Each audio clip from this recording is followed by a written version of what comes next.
அனைத்து இந்திய அண்ணா திராவிட முன்னேற்றக் கழகத்தின் சார்பில் தலைமை தேர்தல் அதிகாரியை பற்றி ஒரு மனு கொடுத்தோம்.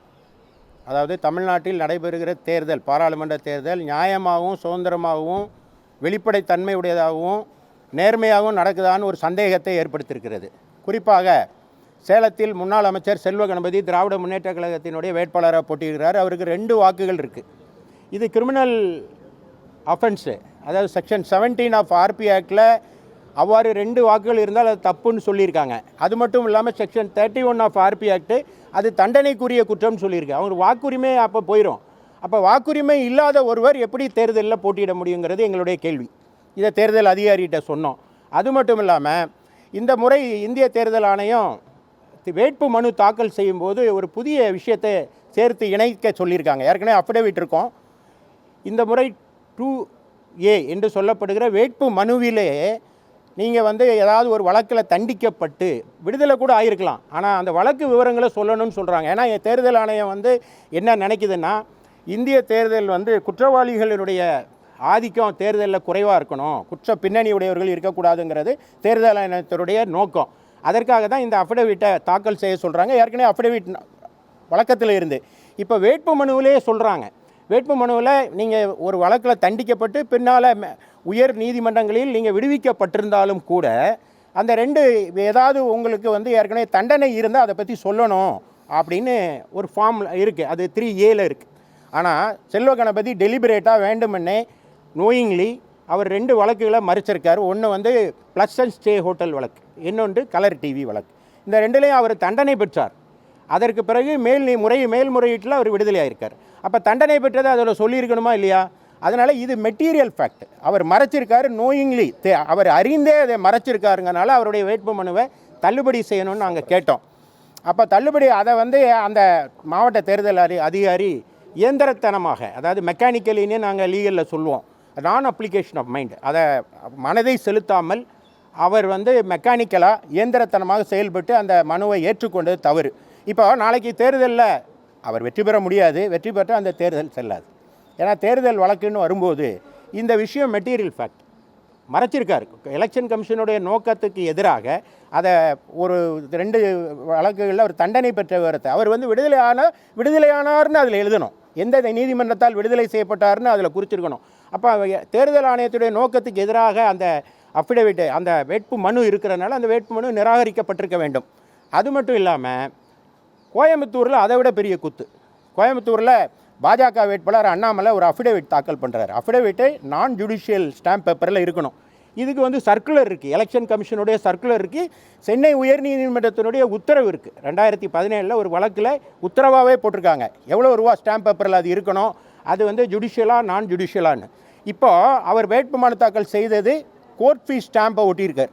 அவர் கோர்ட்டுக்கு தான் கட்டணத்தை செலுத்தியிருக்கார் வழியாக தேர்தல் ஆணையத்துக்கு செலுத்தலை. இதன் மூலமாக அவர் அந்த நாமினேஷனே செல்லாது. அப்போ அந்த நாமினேஷன் செல்லாது என்பதை அங்கே இருக்கிற மற்ற வேட்பாளர்கள், அதிமுக வேட்பாளர்லாம் எடுத்து சொல்கிறாங்க.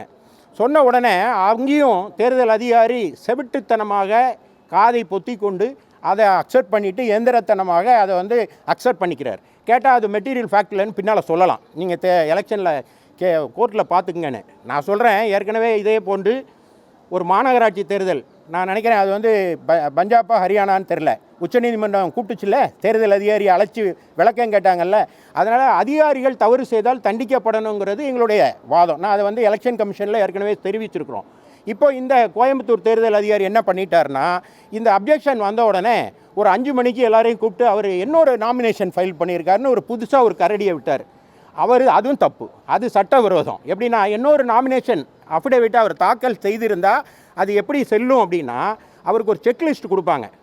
நாமினேஷன் பண்ணோன்னே செக்லிஸ்ட்டில் நீங்கள் என்னென்ன தாக்கல் செய்திருக்கீங்க, இதில் என்னென்ன தவறுகள் இருக்குது, அதை ரெக்டிஃபை பண்ணிட்டு வாங்கன்னு ஒரு செக்லிஸ்ட் கொடுப்பாங்க. அந்த செக்லிஸ்ட்டில் 2வது அஃபிடவிட்டை பற்றி சொல்லவே இல்லை. இன்னும் ஒரு சட்ட நுணுக்கம் இருக்குது அதில். என்ன அப்படின்னு கேட்டால், யார் வேட்புமனு தாக்கல் பண்ணாலும் அன்று இரவுக்குள் அந்த அஃபிடவிட்டை அப்லோடு பண்ணணும்.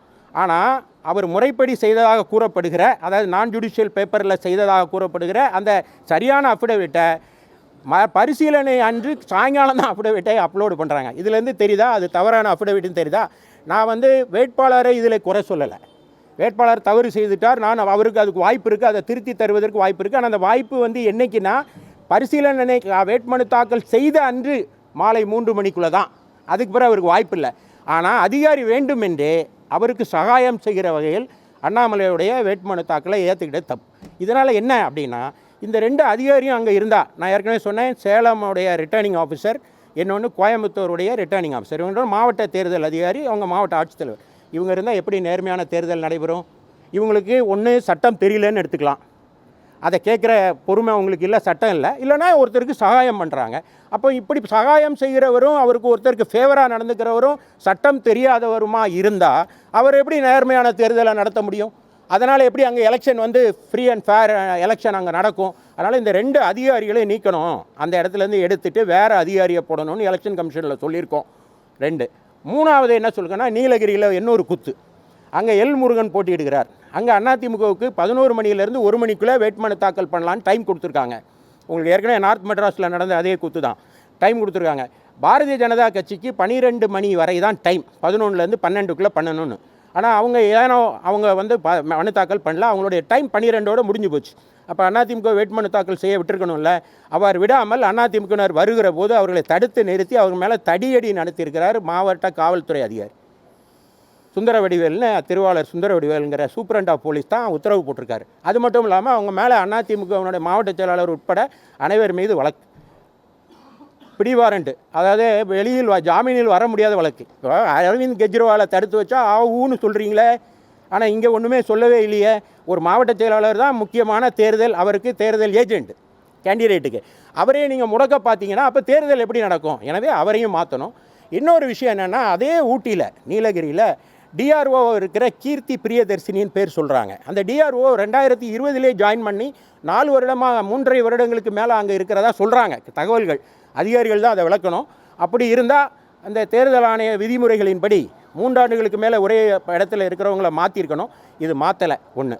அப்புறம் நம்முடைய டிஐபிஆர், அதாவது செய்தி தொடர்புத்துறை, ஒரு வேலையை ரொம்ப சின்சியராக செஞ்சிட்ருக்காங்களாம். அதாவது தேர்தல் நடத்தை விதிமுறைகள் அமலுக்கு வந்ததும் அவங்க யாருக்கு பணியாளர்னால் தேர்தல் ஆணையத்துக்கு தான் பணியாளர், தேர்ந்தெடுக்கப்பட்ட அரசுக்கு பணியாளர் இல்லை. ஆனால் இன்னும் அதே விசுவாசத்தை காமிக்கிற மாதிரி முதலமைச்சருடைய பேச்சுக்கள், துணை முதல்வர், அவர் துணை முதல்வர் ஆகலை இல்லையா, உதயநிதி ஸ்டாலின், அவர் விளையாட்டுத்துறை அமைச்சர், அவருடைய படங்களையும் அவருடைய தேர்தல் பிரச்சாரத்தையும் வாட்ஸ்அப் மூலமாக பத்திரிகைகளுக்கு அனுப்புறதுக்கான ஆதாரத்தை நான் வச்சுருக்கேன். அதை கொண்டு போய் கொடுத்தேன். இந்த அதிகாரிகள் தொடர்ந்து டிஐபிஆருடைய வெப்சைட்டில் இருந்தே, அதாவது அவங்களுடைய அங்கீகரிக்கப்பட்ட சாதனங்களில் இருந்தே, அரசால் அங்கீகரிக்கப்பட்ட சாதனத்திலிருந்தே பத்திரிகைகளுக்கு அனுப்புறது எந்த விதத்தில் நியாயம்? அப்போ அரசுக்கு, இப்போ அவர் வந்து தேர்ந்தெடுக்கப்பட்ட அரசுக்கு பணி செய்கிறாருன்னா எலெக்ஷன் கமிஷன் நாம்ஸுக்கு எதிராக செய்கிறாங்க. நான் அந்த குறிப்பிட்ட அதிகாரிகளை பற்றி நான் சொல்லிட்டு வந்திருக்கேன். அதை இமீடியட்டாக 24 மணி நேரத்தில் அது மேலே நடவடிக்கை எடுக்கணுங்கிறத சொல்லியிருக்கேன். இதை விட மிக சிறப்பான ஒரு விஷயம் எங்கே நடந்திருக்குன்னா, தருமபுரியில் நடந்திருக்கு. தருமபுரியில் காரியமங்கலம்னு ஒரு ஊரில் அமைச்சர் எம்ஆர்கே பன்னீர்செல்வம் அவர் ஒரு பெரிய கூட்டத்தை போட்டு ரொம்ப ஜாலியாக எல்லாத்தையும் கொடுத்து பணங்களெல்லாம் கொடுத்ததாக சொன்னாங்க. நான் சொல்லலை, பத்திரிகையில் வந்திருக்கு. கூப்பிட்டு, அதாவது தேர்தலில் வெற்றி பெறுவதற்கு என்ன வேணாலும் செய்யலாம் அப்படின்னு சொல்லி, அதன் மூலமாக அவர் வாக்குகளை அதை வந்து இந்த பத்திரிகையில் வந்த செய்தி இங்கே இருக்குது. இந்த செய்தியின்படி அவர் என்ன செஞ்சுருக்காரு அப்படின்னு சொன்னால், அமைச்சரே வந்து ஒரு கூட்டத்தை போட்டு மது விருந்து நடத்தி எல்லாருக்கும் வந்து பணங்களெல்லாம் கொடுத்ததா செய்தி வந்திருக்கு. இதை வந்து எலெக்ஷன் கமிஷன் பார்க்கணும் இல்லையா? இன்னும் இதுவரை பார்க்கல. நீங்கள் சாதாரணமாக பஸ் ஸ்டாண்டு மாத்திரை வாங்குற போகிறவன்ட்ட 2000 ரூபா இருந்தால் நிறுத்தி கேட்குறாங்க எலெக்ஷன் கமிஷன்.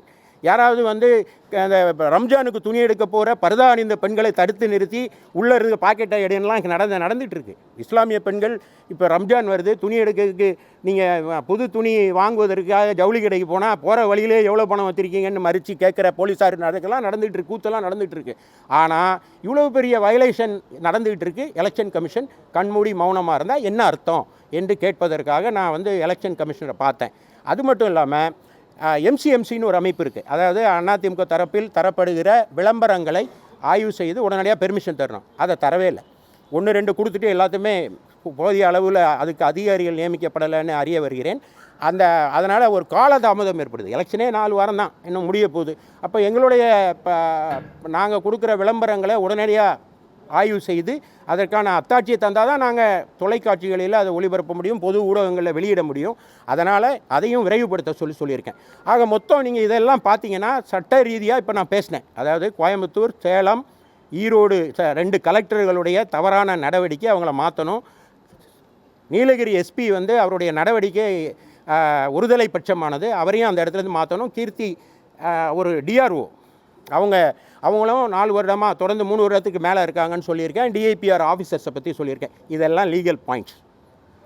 பொலிட்டிக்கலாக ஒன்று சொல்லணும்னு நான் நினைக்கிறேன். நீங்கள் எல்லோரும் இப்போ அண்ணாமலை கோயம்புத்தூரில் ஒரு தவறாக அஃபிடவிட் பண்ணியிருக்காரு அப்படின்னு அதிமுக சார்பில் நாங்கள் வந்து சொல்கிறோம். ஆனால் அண்ணாமலையை பற்றி பேச ஆரம்பித்தோடனே வேகமாக குதித்து பேசுகிறவங்க யார்? திராவிட முன்னேற்ற கழகம். ஏன் வாய் மூடி இருக்காங்க? ஏன் கம்ப்ளைண்ட்டே கொடுக்கலையே? ஏன் எலெக்ஷன் கமிஷனில் அங்கேயே உங்களுக்கு வாய்ப்பு இருந்தும் இதுவரை எதுவுமே வாயை திறக்காதனால எனக்கு என்ன சந்தேகம் வருதுன்னா, இப்போ தெரியுதா கள்ள கூட்டணி யாரோடு இருக்கிறது என்பதையும் உங்கள் கவனத்துக்கு விட்டு விடுகிறேன். வணக்கம்.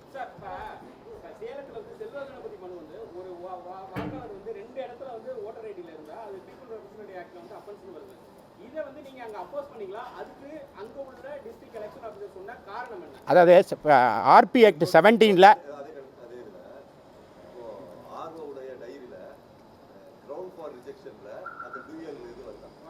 இது புதுமையாக இருக்குது. என்னன்னு கேட்டால் 2 இருந்தால் சில நேரத்தில் வந்துடும். அப்படி இருந்தால் அவருடைய நாலேஜ் வந்தோடனே அவர் ஒரு விஷயத்தை தேர்தல் அறிவிக்கப்பட்டோன்னு ஒரு டைம் கொடுத்துருப்பாங்க. 17th லாஸ்ட் 17th வரை இருந்து அப்போ போய் எனக்கு 2 இடத்துல இருக்குது, அதனால் என்னுடைய ஒரு ஓட்டை வந்து நீக்கிருங்க அப்படின்னு. இப்போ 2 ஓட்டு வச்சுருந்தா நோக்கம் என்ன?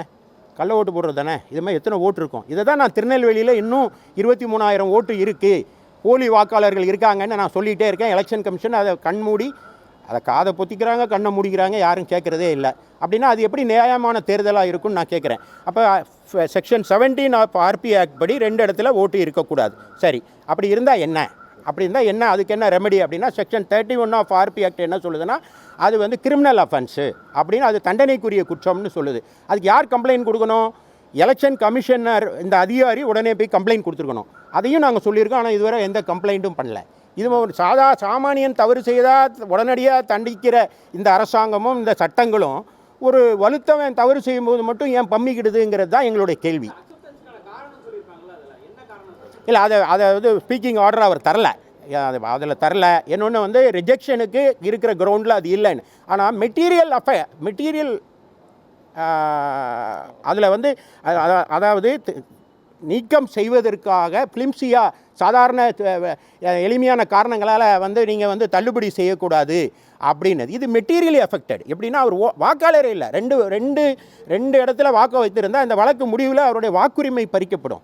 அப்போ வாக்குரிமை இல்லாதவர் எப்படி வேட்பாளராக இருப்பாருங்கிறதா எங்களுடைய கேள்வி. இதெல்லாம் நீங்கள் எலெக்ஷன் கமிஷனில் சொல்ல வேண்டாம், நீங்கள் எலெக்ஷனில் சொல்லிக்கிங்க, எலெக்ஷன் கேஸ் வரும்போது சொல்லிங்கன்னா அது எப்படி நியாயம்? இப்போ கிட்டத்தட்ட ஒரு பாராளுமன்ற தொகுதி 10 லட்சம் ஓட்டர் இருக்கலாம் இல்லையா? குறைந்தபட்சம் 10 லட்சம் பேர் இருப்பான். இந்த 10 லட்சம் பேரும் லீவ் போட்டு அவன் வேலையை விட்டுட்டு வந்து ஓட்டு போட போகிறான்.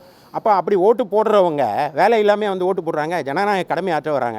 ஆனால் இந்த அவ்வாறு தேர்ந்தெடுக்கப்பட்டால் அது செல்லாதுன்னு நீதிமன்றத்தில் வருங்கிறது வழக்கறிஞராக எனக்கு தெரியுது. ஏன்னா இது மெட்டீரியலி அஃபெக்டட் இந்த கேஸு. அது மட்டும் இல்லாமல் அவர் 2 வழக்குகளை சப்ரஸ் பண்ணியிருக்காரு. 2 வழக்கு அவர் விடுதலை ஆகிட்டார். விடுதலையானால் அதை வந்து மென்ஷன் பண்ண வேண்டியலைங்கிறது இந்த எலெக்ஷனுக்கு முந்தின எலெக்ஷனுடைய நிலைமை. அப்போல்லாம் அஃபிடவிட்டில் எந்த கேஸ் பெண்டிங் இருக்குங்கிறது மட்டும்தான் சொல்லணும்னு இருந்துச்சு. இப்போ என்ன பண்ணிட்டாங்க, இந்த எலெக்ஷனில் 2Aல எந்த வழக்கு இருந்தாலும் நீங்கள் விடுதலையே ஆகியிருந்தாலும் அதை பற்றி சொல்லுங்கள் அப்படின்னு. ஏன்னா உங்களுடைய பின்னணி என்ன, உங்கள் முதுகில் இருக்க அழுக்கு என்னன்னு தெரியும், மக்களுக்கு தெரியணும் அப்படிங்கிறதுக்கு தான் அந்த 2A ஃபார்மில் அதை கொண்டு வராங்க. அப்போ 2A ஃபார்மில் ஒன்றை மறைச்சி அந்த 2A ஃபார்ம்ங்கிறது வேட்புமனு தாக்கல் செய்தால் அதை சுட்டி காட்டும் போது அந்த 2Aயை தூக்கி போட்டுற வேண்டியதானே.